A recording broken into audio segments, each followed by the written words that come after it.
here, I guess a few weeks ago, and I did a few half hours worth. That is the hardest thing I've ever done. But I got it. I got through. I did a few old ones, and I did some new ones. I'm going to do not my newest one, but the new one before my newest one. Is For those of you that weren't here, she did at least two that she'd just written either that day or the day before, and she had them memorized and really performed them. She amazed us all, especially fogies like me who, can't memorize the things in their life. Yeah. If any of you guys are familiar with The Roots, the music band, I was listening to a song on the bus. I had a Wilder trip before I graduated. And I was just listening to it. I had it on replay. Bam, bam, bam. It was called the song "You Got Me" by The Roots and Erykah Badu and all that. But that was the live version where Jill Scott came in, and I fell in love with The Roots. So I did a song. I did a poem called "Commitment." I'm not gonna do that one. I'm gonna do life lessons. My mother knows I'm in love with the Wiz. The Wiz, the Wizard of Oz, all that good stuff. So I wrote a poem, and I'm gonna try really hard, but yeah, here we go.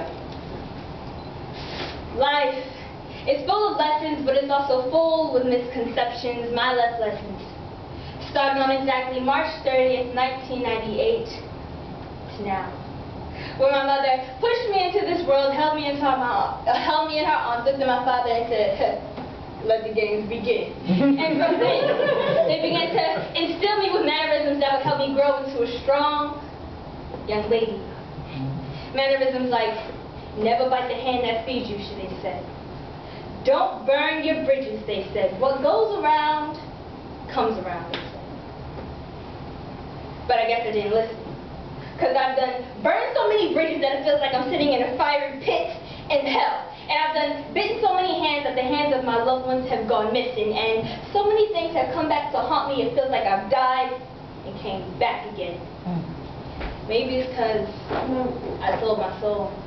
And not to the man upstairs, but to the man down there. Where my life where I'm no longer living the game of life, but I'm now living the game of truth or dare. And when I look around and see how much pain I've caused, the truth might be too much to bear. So I looked at the devil scared, and he looked back at me and said, "I guess you're going with dare." So he sends me down the yellow brick road of failure, where there I meet some of my multiple personalities that all this time have been living inside of me, a scarecrow with no brains. So I don't think it might be a smart idea to turn around and try to change some things, but then my body starts shaking, and my face starts rearranging, and my thoughts start changing into a new me, the Tin Man. Where sometimes the real me had no heart. So now I am not afraid of keep going.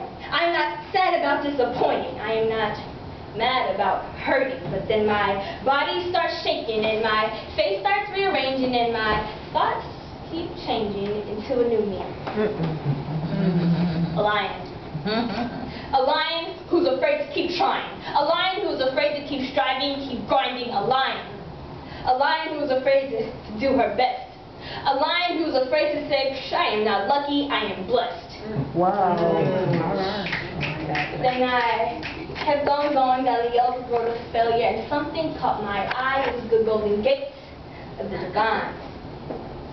The devil knew who stepped behind that gate on that throne, and he looked at the gate scared, and he looked back at me, and fear filled his eyes, but he still had the nerve to still look me into mine and say, "You better keep it moving before I kick your behind."